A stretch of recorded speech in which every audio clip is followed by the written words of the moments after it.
पर एमपी में 7 अगस्त से शुरू होगा अन्न उत्सव। अन्न उत्सव का वर्चुअली शुभारंभ करेंगे प्रधानमंत्री नरेंद्र मोदी और योजना के तहत मिलेगा 2 महीने का अतिरिक्त राशन भी।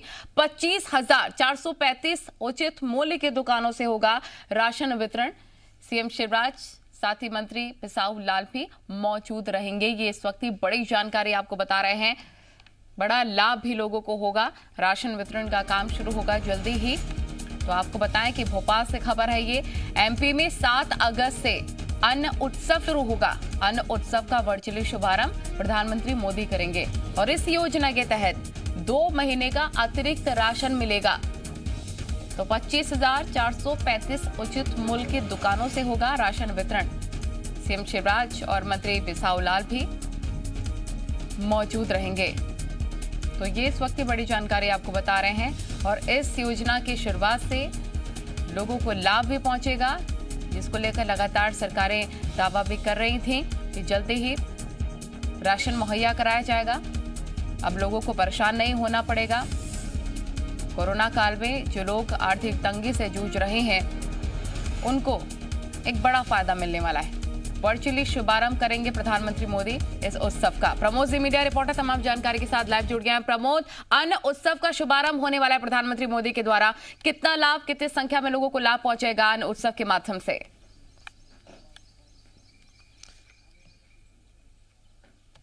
देखिए, बड़े पैमाने पर लोगों को फायदा होगा। बड़े पैमाने पर हितग्राहियों को जो है राशन मिलेगा। 10 किलो के थैले में मध्य प्रदेश सरकार ये राशन देने जा रही है। पूरी तैयारियां कर ली गई हैं। समीक्षा बैठक कल बुलाई गई थी और सहकारिता मंत्री और खाद्य मंत्री बिसाहू लाल सिंह ने बैठक में मौजूद थे। देखिए, वर्चुअली 7 तारीख को प्रधानमंत्री मोदी शुरुआत करेंगे इस उत्सव की और कई परिवारों को, हम कह दो करोड़ों परिवारों को फायदा होगा। और जो थैले हैं, इस बार खास बात यह है कि अभी तक लोगों को राशन लेने के लिए राशन की दुकान पर आते थे तो थैला लेकर आना होता था। अब थैला लाने की ज़रूरत नहीं है। 10 किलो का एक थैला होगा जिस पर 2 माह का राशन दिया जाएगा। देखिए, लोगों का सीधा सीधा फ़ायदा होगा क्योंकि लोगों की कई तरीके की आर्थिक व्यवस्थाएं गड़बड़ा गई हैं हितग्राहियों की। और ऐसे में कोरोना संकट अभी पूरी तरीके से ख़त्म नहीं हुआ है। सरकार की मंशा यही है कि कोई 2 वक्त के खाने के लिए बेवजह यहाँ वहाँ ना भटके के जद्दोजहद ना करे। शासन की इस योजना का लाभ मिले और बेवजह देखिए इस योजना का आसानी से हितग्राहियों को फ़ायदा भी मिले। इसको लेकर शिवराज सरकार लगातार मॉनिटरिंग कर रही है और अधिकारियों को निर्देश भी दिए गए हैं कि राशन के लिए कोई भी हितग्राही परेशान ना हो और उसको राशन मिलना चाहिए और किसी भी तरीके से यदि कोई गड़बड़ी होती है तो बख्शा नहीं जाएगा। अच्छा लगता है सुनने में कि ये योजना चलाई जा रही है और आम लोगों को लाभ पहुंचेगा, लेकिन निचले स्तर की अगर बात कर ली जाए, प्रशासन अगर ठीक से कोऑर्डिनेट नहीं कर पाता है तो फिर लोगों को लाभ नहीं मिल पाता है। तो कोऑर्डिनेशन की बहुत ज्यादा जरूरत है निचले स्तर पर। देखिए, लाजमी है, बिना कोऑर्डिनेशन के काम नहीं चलेगा और इसको लेकर पूरी मॉनिटरिंग टीम सरकार ने बना दी है जो अलग अलग दुकानों पर नजर रखेगी और कहीं कोई लापरवाही होती है सख्ती से कार्रवाई की जाएगी। देखिए, पिछली बार कई बार शिकायतें आई हैं कि गरीबों के राशन पर डाका डाला गया। इस बार ऐसा नहीं चलेगा। इसको लेकर देखिए अलग अलग क्षेत्र जिलों की बात के माध्यम से देने की कोशिश की जाएगी। बिल्कुल प्रमोद, आप बने रहिए, लगातार आगे भी आपसे अपडेट्स लेते रहेंगे।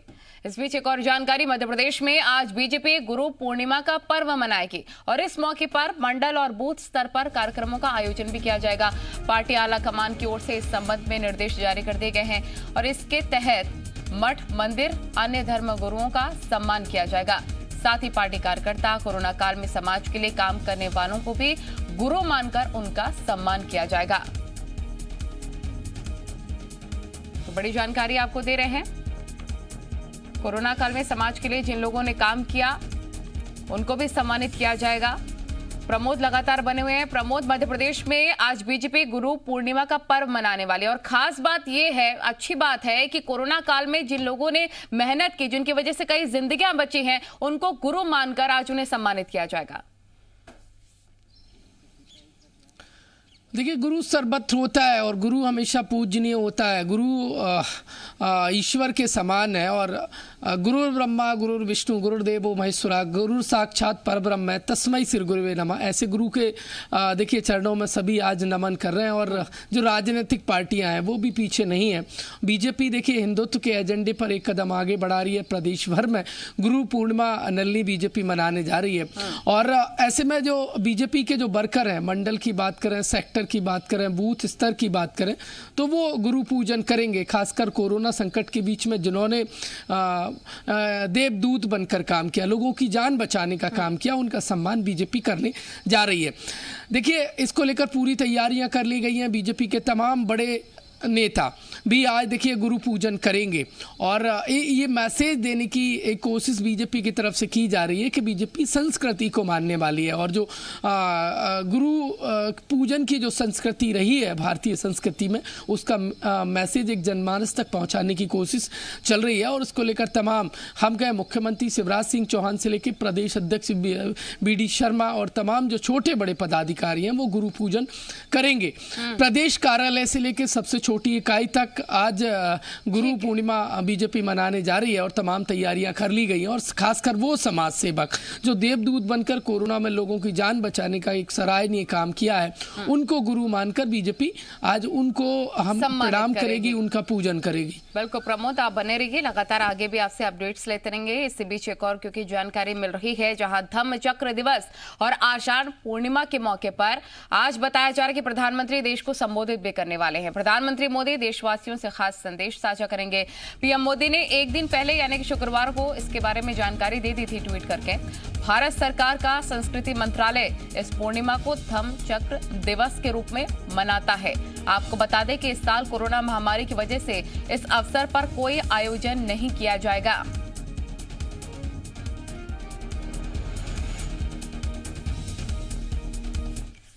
इस बीच एक बड़ी जानकारी आपको दें कि मध्य प्रदेश में 9वीं से 12वीं तक के स्कूल खोलने के आदेश के साथ ही गाइडलाइन भी जारी कर दी गई हैं। सभी शिक्षकों को प्राथमिकता के साथ वैक्सीनेशन कराने के निर्देश जारी कर दिए गए हैं, जबकि 26 जुलाई से 11वीं और 12वीं की कक्षाएं हफ्ते में 2 दिन खुलेंगी। सोमवार और गुरुवार को 12वीं की कक्षा लगेंगी, वहीं मंगलवार और शुक्रवार को 11वीं की कक्षा लगेंगी।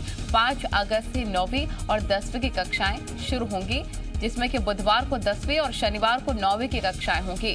ये भी फैसला लिया गया है कि 5 अगस्त से 12वीं की कोचिंग भी संचालित की जा सकती है, जबकि 26 जुलाई से 11वीं और 12वीं के छात्रावास भी शुरू हो जाएंगे। सभी स्कूल 50% क्षमता के साथ खोले जाएंगे। स्कूलों में पूरे स्टाफ को उपस्थित रहने के निर्देश दिए गए हैं। एहतियातन के तौर पर प्रचार और हॉस्टल अधीक्षक को समय समय पर कोविड टेस्ट भी कराना होगा। तो ये आपको जानकारी दे रहे हैं सरकार की क्या कुछ गाइडलाइंस है, वो भी आपको देखना और समझना होगा। जहां पर सभी स्कूल 50% क्षमता के साथ खोले जाएंगे। सावधानी बहुत ज्यादा बरतनी होगी। लगातार सी मीडिया रिपोर्टर प्रमोद भी तमाम जानकारी के साथ बने हुए हैं। प्रमोद, जल्दी स्कूल खुल जाएंगे, 50% क्षमता के साथ स्कूल खोले जाएंगे, जो कि लगातार अभिभावक और बच्चे मांग भी कर रहे थे, क्योंकि काफी लंबे वक्त से वो घरों पर थे। लेकिन बहुत जरूरी है ऐसे वक्त में जब बच्चों की वैक्सीन नहीं आई है, शिक्षक अब वैक्सीनेटेड होंगे प्राथमिकता के तौर पर। देखिए, स्कूल खुल रहे हैं, सरकार ने स्कूल खोलने का फैसला लिया है, लेकिन तमाम सावधानियां बरती जा रही हैं। देखिए, 26 तारीख से 31 तारीख के बीच में जिम्मेदारी पूर्व टीकाकरण सत्र आयोजित करके जो स्टाफ है उसको वैक्सीनेट करने का काम किया जाए। मध्य प्रदेश के जो मुख्य सचिव हैं उन्होंने पत्र लिखा है तमाम कलेक्टरों को और कहा है कि जो वर्किंग प्लेस है वहाँ पर वैक्सीनेशन टीकाकरण सत्र आयोजित करके पूरी तरीके से 100% जो स्टाफ है, प्राचार्य हैं, शिक्षक हैं या अन्य जो स्टाफ है उसको वैक्सीनेट किया जाए। देखिए, शिक्षक सुरक्षित होंगे तो छात्र सुरक्षित होंगे और संकट के बीच में स्कूल खोलने का फैसला लिया। एक बार गाइडलाइन देख लीजिए आप। 26 जुलाई से 11वीं और 12वीं की क्लास लगेंगी और 5 अगस्त से 9वीं और नबी और इसके अलावा 10वीं की क्लास लगेंगी।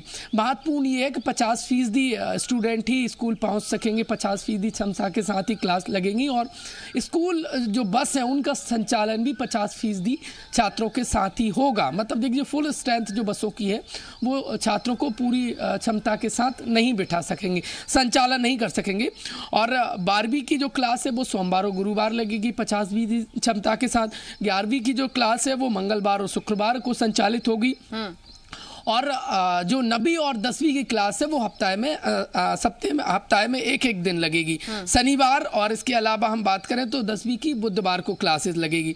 इसके साथ साथ एक और बड़ा फैसला लिया है, कोचिंग संस्थान जो कई माह से बंद थे उनको निर्देश दिए गए कि 5 अगस्त से 12वीं की कोचिंग जो क्लासेस हैं उनका संचालन हो। उससे पहले देखिए ये सुनिश्चित करना होगा कि जो कोचिंग में कार्यरत स्टाफ है या फिर जो टीचर हैं वो वैक्सीनेट हुए हैं, नहीं हुए हैं तो वो वैक्सीनेट हो लें और टीकाकरण, क्योंकि कोचिंग का जो स्टाफ है वो सुरक्षित होगा तो वहां पढ़ने जाने वाले छात्र भी सुरक्षित हो सकेंगे। 50% क्षमता के साथ 12वीं की कोचिंग का संचालन होगा। और जहां यदि किसी जिले में को दिखा रहा है कौन कौन सी गाइडलाइन जारी की गई है, 50% क्षमता के साथ स्टूडेंट पहुंचेंगे, जैसा प्रमोद बता रहे हैं। प्रमोद, बहुत शुक्रिया आपका तमाम जानकारी साझा करने के लिए।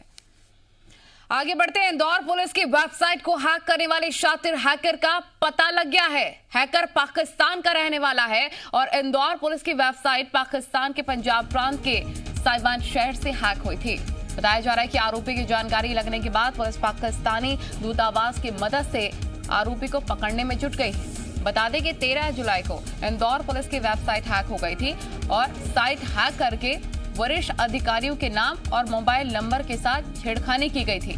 साथ ही साइट पर hacked by Mohammad Bilal team, पीसीई और फ्री कश्मीर और पाकिस्तान जिंदाबाद का नारा भी लिख दिया गया था। हालांकि पुलिस की तकनीकी टीम ने 5 घंटे में ही इसे ठीक कर दिया था। अंशुल जी मीडिया रिपोर्टर तमाम जानकारी के साथ जुड़ गया। अंशुल, पुलिस की वेबसाइट हैक करने वाले का पता लग गया है, क्या कुछ जानकारी?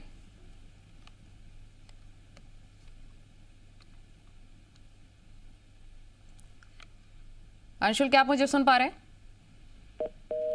संपर्क नहीं हो पा रहा है, कोशिश करेंगे एक बार फिर से संपर्क साधने की। तो एक बड़ी जानकारी आपको ये दे रहे हैं कि इंदौर में पुलिस की वेबसाइट को हैक करने वाले शातिर हैकर का पता चल गया है। हैकर पाकिस्तान का रहने वाला है। इंदौर पुलिस की वेबसाइट पाकिस्तान के पंजाब प्रांत के साइवान शहर से हैक हुई थी। आरोपी की जानकारी लगने के बाद पुलिस पाकिस्तानी दूतावास की मदद से आरोपी को पकड़ने में जुट गई है। अंशुल लगातार तमाम जानकारी के साथ एक बार फिर से जुड़ गए हैं। अंशुल, क्या कोई जानकारी, इंदौर पे पुलिस की वेबसाइट हैक करने वाला शातिर हैकर पकड़ा गया है? जी बिल्कुल नलिनी, आपको बता दूं कि पुलिस की वेबसाइट हैक करने वाले पाकिस्तान के पंजाब प्रांत के साइवान शहर का हैकर निकला है और यह बात पुलिस जांच में सामने आई थी।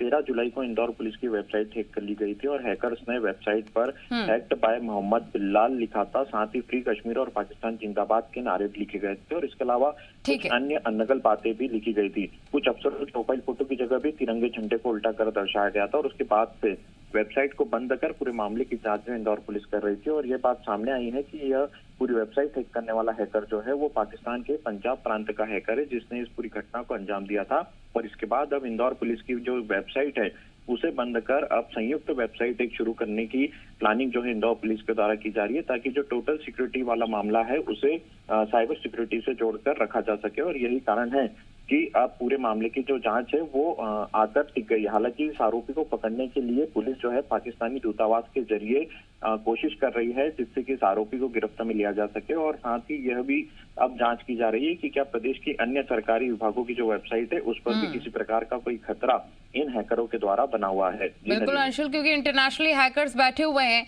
इसीलिए कोई लूपहोल ना हो, सिक्योरिटी को और ज्यादा मजबूत करने की भी जरूरत है। बहुत शुक्रिया अंशुल मुकाती, तमाम जानकारी हम तक पहुंचाने के लिए। आगे बढ़ते हैं। अहमदाबाद में गैस लीक हादसे में 7 लोगों की मौत हो गई। मरने वाले सभी लोग गुना के पेरबास गांव के बताए जा रहे हैं। हादसे में कुल 10 लोग घायल हुए थे जिसमें से 5 लोगों की मौके पर ही मौत हो गई जबकि 2 लोगों ने इलाज के दौरान अस्पताल में दम तोड़ दिया। मरने वालों में 4 बच्चे भी शामिल हैं। हादसे के शिकार सभी लोग गुना के मधुसूदनगढ़ तहसील के पेरबास गांव से मजदूरी करने अहमदाबाद गए हुए थे। बनने वाले सभी लोग अहिरवार समाज के हैं और सीएम शिवराज सिंह ने हादसे पर दुख व्यक्त किया। मृतकों के परिजनों को 4 लाख रुपए के मुआवजे का ऐलान किया, जबकि मृतक बच्चों के परिजनों को 2 लाख रुपए की आर्थिक सहायता दी जाएगी।